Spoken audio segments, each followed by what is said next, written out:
Hello boyos, Rich Boy J here back with another video, and today we have another episode of collecting every LEGO Star Wars minifigure. First things first, I'm sure you'll notice we got a little bit of a new setup here. I am strategically using this starry background in many places on my channel, so I hope it's not too distracting. I don't know, we'll see. I think it looks cool though. But yeah, if you don't know about this series, yeah, the title pretty much suggests exactly what it is. I'm collecting all the LEGO Star Wars minifigures. This does include the super expensive ones like Cloud City Boba Fett and the Chrome C-3PO. This does not include the rare one-offs like the solid gold C-3PO or like the bronze Boba Fett. Not gonna worry about those guys. But to start things off, we got a couple of ObiWans. ObiWans with some pretty expensive capes. We have ObiWan with short cape on the left and then ObiWan with tattered cape on the right. These both came out in a series of watches in 2009, and this continues with our streak of LEGO just putting out random stuff with minifigures and these like ancillary sets, these gear sets, like the watches, like, you know, random cases they made for video game consoles. They, for whatever reason, would just like sometimes not include a normal figure, but instead has some weird caveat to it. In this case, we got some weird capes. So this cape is expensive because it is basically unique to the original UCS Sandcrawler set. That's what the Jawas were wearing, which is really weird because that's like an '05 set, and this thing came out in 2009. So I'm guessing maybe somewhere in some warehouse they had a bunch of short capes from somewhere, and they were just like, yo, let's use these on this Obi-Wan, I guess. And then the other cape is the tattered cape. I don't know offhand what it came in, but I know it's not cheap.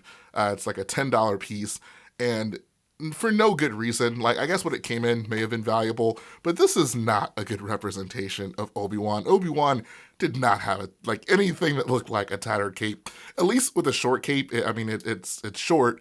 It looks weird, but it is still a normal cape.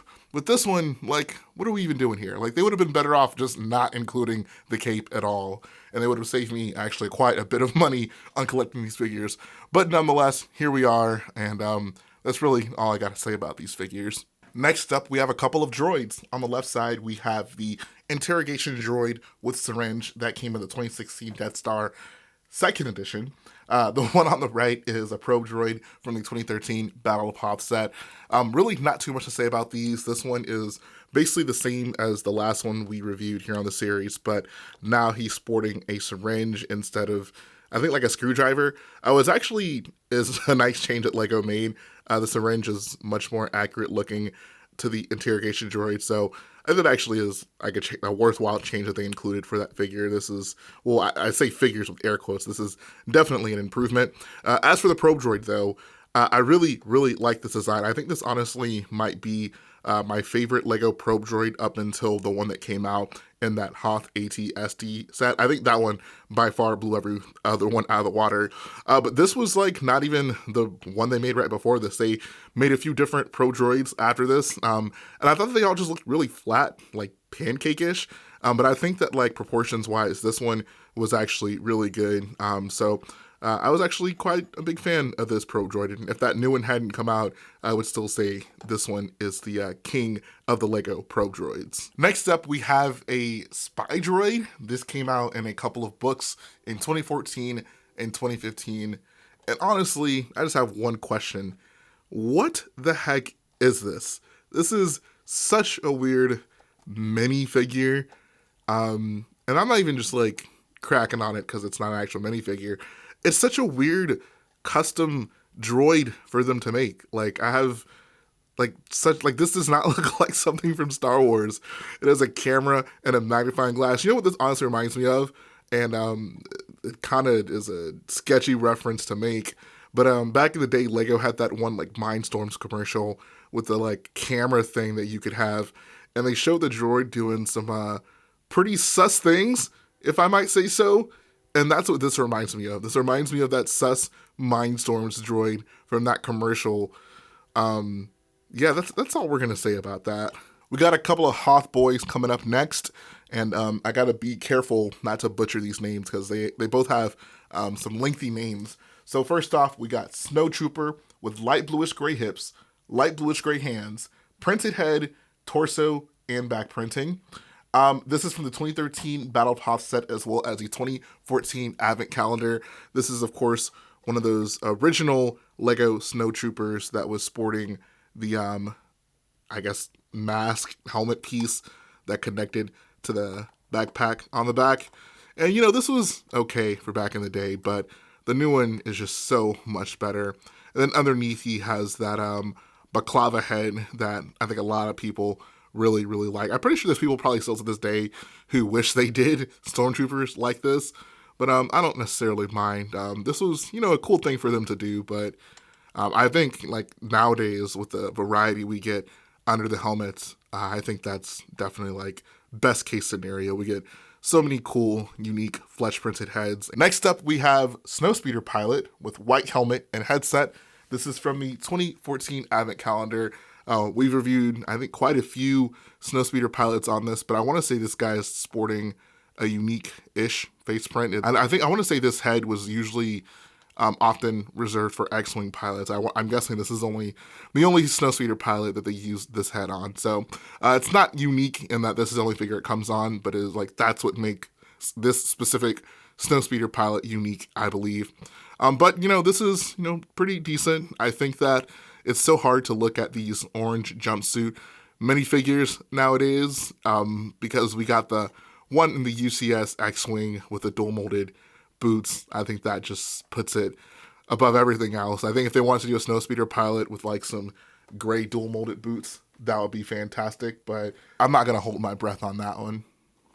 Next up, we have a couple of Lukes. You'll notice for this video, there's a common theme of like minifigures that are pretty similar to each other, but are just weird variations. So this is like the ObiWans in the earlier part of the video, another situation where these guys came out in watches from 2015, and it was actually cool that they put these guys in watches, because I think other than that, these figures, or this type of figure, Luke with his flap down, was actually exclusive to the Ewok Village set. I think the Ewok Village might have a unique face print though. But all in all, like this was, I guess, a nice way to get, you know, that specific flap down version of Luke in a not expensive set. But, you know, they gave one run of them the dark tan hair and then one run of them the normal tan hair. So that's why there's two of these, and that's why I had to buy two of them.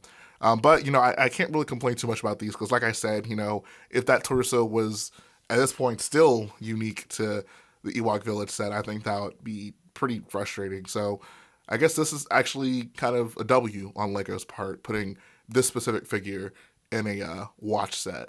And next up, the part I'm sure you've all been waiting for, we got some clone troopers. On the left side, I do have to apologize. I'm so sorry to have to keep subjecting you guys to these ugly, hideous, animated clones, but there's just so many on the list, so many that I need to collect. This one on the left side in particular is Clone Trooper Phase 1 with large blue eyes. This one is that weird Clone Trooper that came out in a 2011 Nintendo DS case, and they decided to give him Anakin's face. Yeah, I don't know why, but they did. It's Anakin's face on a Clone Trooper, and now I'm having to buy him for my collection. Let's cover that face back up as quickly as possible and move on to the next one. This is Commander Cody Phase 1. This is with the dark bluish gray visor. I guess the other Cody had the pauldron as well as the comma, the waist cape, and the big ugly molded plastic ones, unfortunately. This one came out in that Geonosian Starfighter set, the second one that came out in 2011. And he didn't have all the extra stuff. He just had the visor, which meant that he is a unique figure for some reason. So, yeah, you guys have heard me talk ad nauseum about these clones. Not a fan of the animated clones, especially the Phase 1 ones. And, yeah, these guys don't change my mind on that whatsoever. Next up, we actually have some decent-looking figures. These are a couple of Sand Troopers. These both came out in the 2018 Imperial Landing Craft set. A set that at the time I was kind of like, like I don't really need like a landing craft, and it didn't come with any like super unique figures, or at least figures that I couldn't like assemble, including these guys. Like we gotten Black Polishers before, and we had gotten Sand Troopers before, but we didn't specifically get this Sand Trooper with this particular When this set came out, I didn't get it, and I do kind of ask myself at this point, why? Why did I not get that set? These figures they're not super expensive, but they're definitely not cheap. These are at least like $20 figures, which is kind of annoying just for Sand Troopers. I know a lot of people will still gawk over these Rogue One, quote unquote, styled figures, and I don't know, man. Not my cup of tea. I am definitely a much bigger fan of the dual molded ones. And honestly, like looking at these after looking at the dual molded ones for so long definitely alters my opinion on these. Like they don't look maybe as good as they would have back in the day before we had the newer ones. But I'm not going to crap on these figures. Like these are, I think, still like very good figures. And like Lego Sand Troopers in general, I think just look really cool. They both got these brick built backpacks, which are pretty nice. I do think the like modern version of these are a little bit better with that like sand blue bar holder piece on it. Looks really nice. But yeah, these are some pretty serviceable figures for when they came out, and they're kind of expensive now, so that kind of sucks. But you know, fortunately, we're in the era of the updated helmets, so maybe we'll get the updated Sand Trooper and another cheap set because that Microfighter went away, and now it's pretty much exclusive to the big Cantina set. So nice to add these two guys to the collection. And now for the final figure we're going to look at today, and I'm honestly shocked that this is the final figure. I usually basically save the most expensive figure for the last one in these videos, and it honestly is kind of depressing that this, of all things, is the most expensive on this list. But this is 2023 Lego Star Wars, so here we are. Yeah, Mock Hunter Droid. This came out in the 2017 Tracker 1 set. This was a Freemaker Adventures minifigure. This is like, I guess, an antagonist in the show, which I shouldn't be guessing. I should know that because I did actually watch that show, but I'll be honest with y'all, I don't really remember much from it. So what can I say about this? It kind of looks like a robotic fifth brother, honestly. The head mold is detailed. It's certainly not lacking detail. Do I think this looks cool? No, not really. Not at all, honestly. Like even, I mean, I don't know, maybe I'd use this in the background of a mock, but it just looks so hokey and cartoony. It's just maybe slightly too over the top for me. Maybe if it didn't have this big Inquisitor style neck collar, I could kind of pull it off or pass it off as like a background droid. But I don't know. I think that just maybe kind of throws off the look for me. But like detail wise, this is actually a pretty decent figure. I didn't even know this, but this figure actually has toe printing, which like for a 2017 figure is actually really cool. Like I didn't know that until I got this figure in hand. And it's very clear like Lego definitely went all out for this guy. But is he worth the like $50+ that people are asking for nowadays? The answer is clearly absolutely not. But this is 2023, and people like paying expensive, and people like charging a lot for minifigures. People want to see Lego Star Wars minifigures super expensive. So this is kind of what we all got to deal with. So thanks, guys. Let's go ahead and put these on the minifig wall.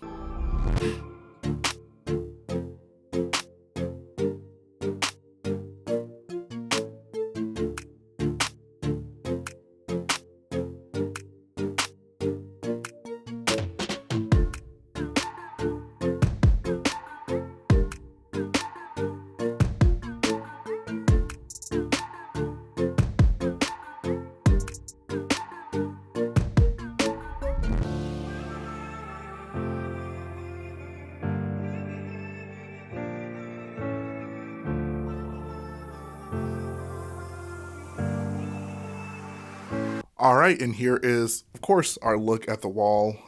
It's looking pretty good. I will say that this update didn't fill in as many spots on the wall, particularly in this upper section that I would have liked. I mean, the upper section's looking pretty good. Like, don't get me wrong, I'm quite happy with it. In fact, we had two figures that ended up not even being on the wall quite yet, basically because my wall ends at, like, I think 2019. And it will be expanded in the future. That's not really a pressing issue right now, but it does mean that like newer figures past where I stopped just don't necessarily have a spot right now. I didn't think that'd be an issue for this update because I didn't buy any figures that were produced after 2019. However, I guess just with Bricklink's numbering system, like the tattered cape Obi-Wan and the clone trooper with the Anakin face ended up having minifig numbers that were, for some reason, after where we stopped here. So that was a little bit annoying. But as for the figures that we were able to add to the wall, right here, we got these sand troopers pulling double duty here. That's just a spacing issue that I have with the wall. And like I said, many modifications will need to be made to this. So don't think that that's going to be how they end up looking displayed in the long run. But I just didn't have, my planning for this, enough space allocated for both of them. So for now, they're pretty much going to be chilling like that. Up here, we did place a couple figures next to that Celebration Vader. So we got the Snow Trooper here, as well as that. I will say that Pro Droid takes up a heck of a lot of space. I'll probably get rid of the clear stand whenever I finally display it, and then I think it'll just barely fit in the space that I've allocated for it. As for other figures that I was able to place, we got this Snow Speeder Pilot right here. He's chilling next to the Christmas Tree Droid, which is looking pretty good. I must say so myself. I kind of like that figure, mostly because it's a dark green Astro Droid. The Christmas tree head is whatever, but you can replace that with the dome that came in the Theron Net Microfighter X-Wing, and you have a R2-X2, which is actually pretty cool. I guess the final fig I'll try to show off is the Obi-Wan with a short cape here. He's showing between Queen Amidala and Satele Shan. Once again, just didn't have the proper amount of space for him, so that is kind of what he's looking like. He's chilling there. He'll eventually have enough space. Oh yeah, we got Cody right there as well. He's right next to Diaper Luke. So yeah, good company. Good company. So really, that's all I got for you guys this week when it comes to the minifig wall. I cleared off so many figures from the list, which is really nice. Got 13 figures off the list. We're so close to dropping below 20. I want to say, I know like a couple new figures popped up outside of sets. Like I've bought all the sets, but like there's like the Luke that came in the magazine, and I think the Stormtrooper from the magazine as well has a unique face print that I'll need to get, or at least a face print that has not yet been on a Stormtrooper that they've put in a set. So that'll be something I have to get. But we're getting so close to dropping below 20 figures, which is really cool.